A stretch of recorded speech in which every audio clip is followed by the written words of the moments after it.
is good, guys? It is Reed and welcome back to another video. Today we have a great tutorial. This is gonna be for a really fun routine and something I actually created in the Sleight Off episode 5, season 1, back with Jorge Anito. Now this was a routine I called the real bullet catch, and it will be using a really cool card from Dribble where you kind of pluck a card out of Dribble, and using this method that I've been playing around with for a very long time. I don't think I've really taught anywhere on the channel. I maybe mentioned it in a live stream, but this technique seems very difficult, but I promise you it is not that hard, and it is really cool because you are actually doing the bullet catch. You're actually pulling the card from the Dribble. So I'm going to teach you guys the whole routine that I did and came up with for the Sleight Off. If you guys want me to continue teaching routines from the Sleight Off, please let me know in the comments and like this video and I will do so. Now if you would like to check out some private lessons, as always you can at the link below. Without any further ado, let's jump right into the video. There are a lot of ways to find a card in Magic. So we'll start with the Ace of Hearts here. We'll leave that card right in the center of the deck. Now the first way I'm going to find your card is using some magic. All I got to do, riffle the side of the deck like that, and one card shoots out into my hand, the Ace of Hearts. Now like I said, that was using some magic, and I want to show you how you can find a card using some skill. So just remember that card right there. We will take it and we'll leave it right in the middle of the deck. Give the card some shuffles so that no one knows exactly where it is. A cut.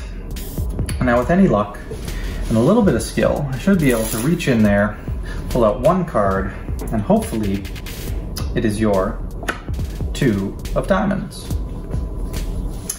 Now we can combine these two ideas together, a little bit of magic and a little bit of skill, and create something truly incredible. So what I want to do is go through the cards just like that. I just want you to think of one that you see. Now obviously don't pick this one, it's a little bit too easy. All right, now hopefully we all have a card in mind. And the neat thing is all of these cards are totally different. And that means that anyone can be thinking of any one of these cards, and which is really incredible. And that's kind of where the magic comes in to this routine. Give the cards a little bit of a riffle. And finally, a cut. Now, like I said, a little bit of magic, no, a lot of magic, a little bit of skill, I'll give myself some credit, and definitely a bit of luck. I should be able to reach in there and pluck one card right out of the spread. I don't know if this worked, but I want you all to say the card that you're just thinking of out loud right now. And hopefully, with any luck, you were thinking of the Ace of Diamonds. All right, guys, so that was the presentation for this routine. Now keep in mind, a lot of that routine was constricted by what I was restricted to in the Sleight Off, right? I'm given certain sleights that I have to use. So maybe I wouldn't have used all of those sleights, maybe I would have done things a little bit differently. And I will talk about that in this video, how I might change this routine if it was actually to be performed, not for the Sleight Off. But I will still teach what I did in the Sleight Off. So step 1, I actually did my on the run control. You can go check out a tutorial on that.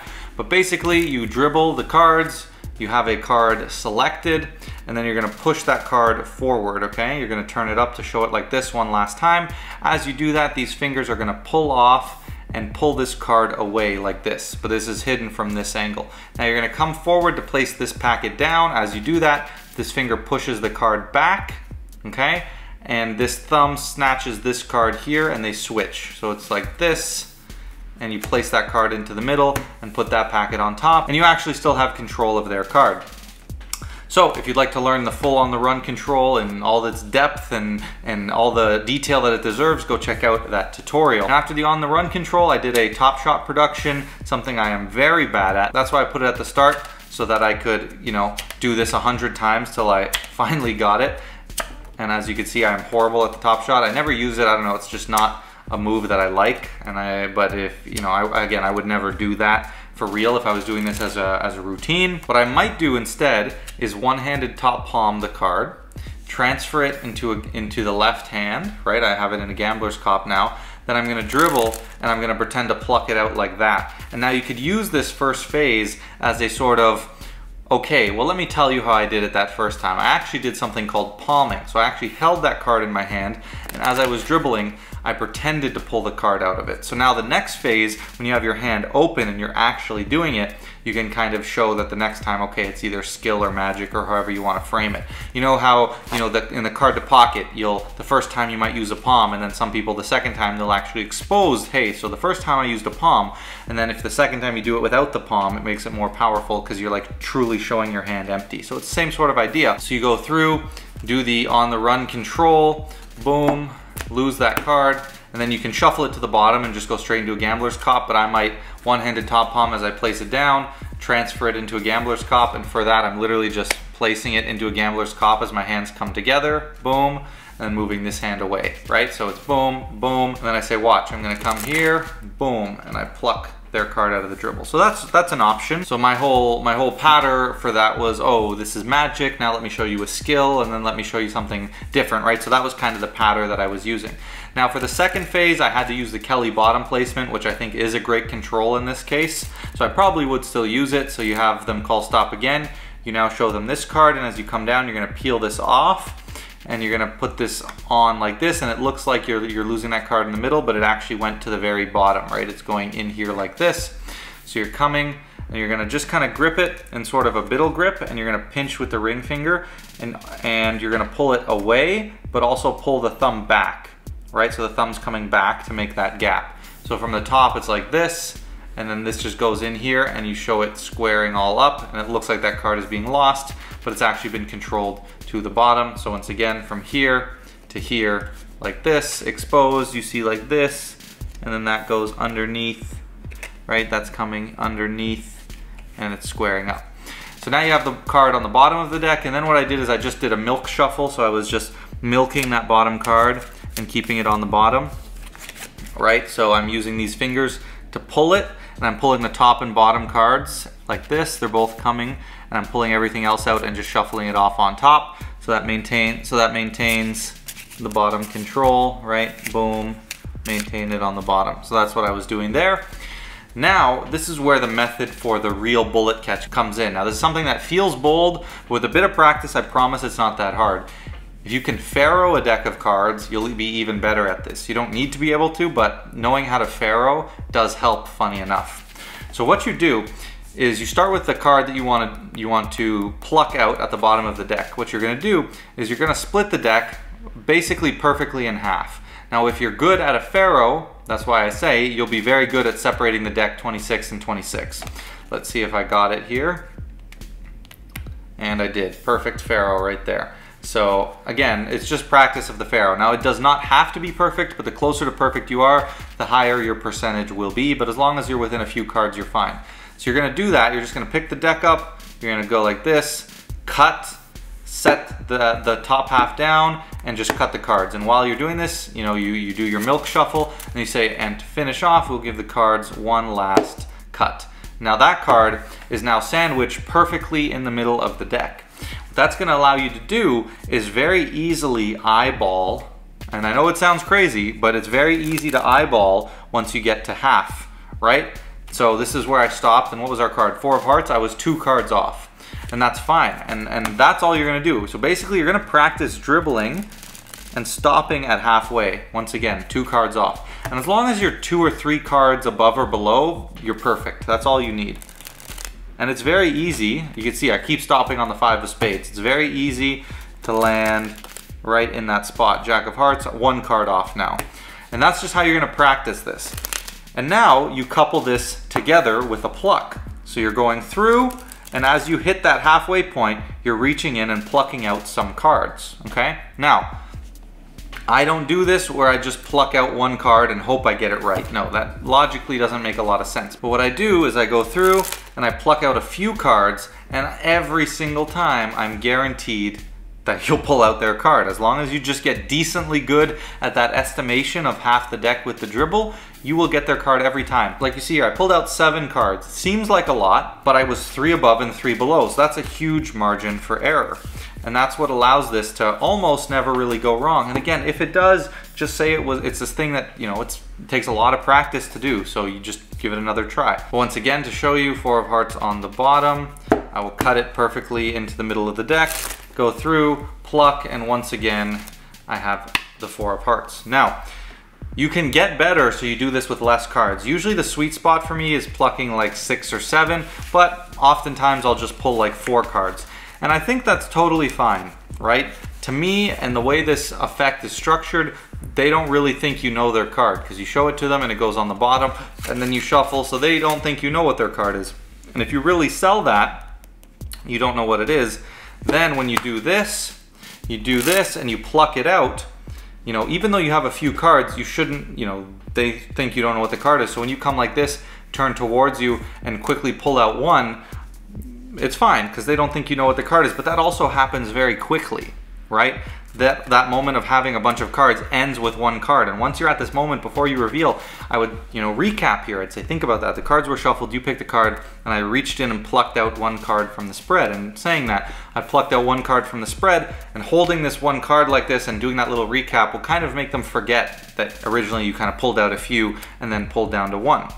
Now, with this method, you know, is it a bit risky? Yes. Is it a bit bold? Yes. But it's one of those things that's really fun to do, really fun to pull off. You know, I wouldn't use this as an opener, but it is a fun, you know, demonstration of skill to just do from time to time, right? Just show people. It is very, very cool. And you are really doing it, which is very neat. Now, I will say you do get kind of used to doing this with a deck. You know, cards are crushed differently, slightly different thicknesses, so you do get kind of familiar with the feel and doing this. So I'm more comfortable doing this with a bicycle deck, so just keep that in mind when you're doing it. So that's phase 2, you actually just do it. Now for phase 3, I'm using another thing that I've taught here on the channel. You can go check it out. I would highly recommend you watch this tutorial, because I'm just gonna give a quick run through here, but I'm using the visual dribble force. So you come like this, you pause for a second, force that card, and then you come back down. So you say, you know, I just want you to think of a card that you see. And then you go like that and you say, no, okay, that was too fast. Let me do it again. Now that conditions them for the second time to, you know, they're gonna start to feel bad that they, you know, am I dumb? Why didn't I see one the first time, right? Like, it's gonna put pressure on them. They wanna, you know, make sure they see a card this next time. So now whatever you show them, they're gonna accept, right? They're not gonna try to pick something different. So then the second time you go like this, or you just pause even less than that and you just force a card, right? It works a lot better in person.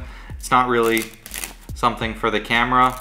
And you're just watching along. You just watch and see whatever the force card is as well, right? I do have a way where you can actually choose what card you force with this, but for now, and forgive me, this camera angle, it's a little bit hard for me to show this right now, but boom, and you kind of go like that. So if I try to do it, 4 of hearts right there, should have been the force card. Then I went through and just, you know, got their card to the bottom of the deck. So now that I know what the force card is, and you know, to them, they're just thinking of a card. So that's what makes this third phase really strong.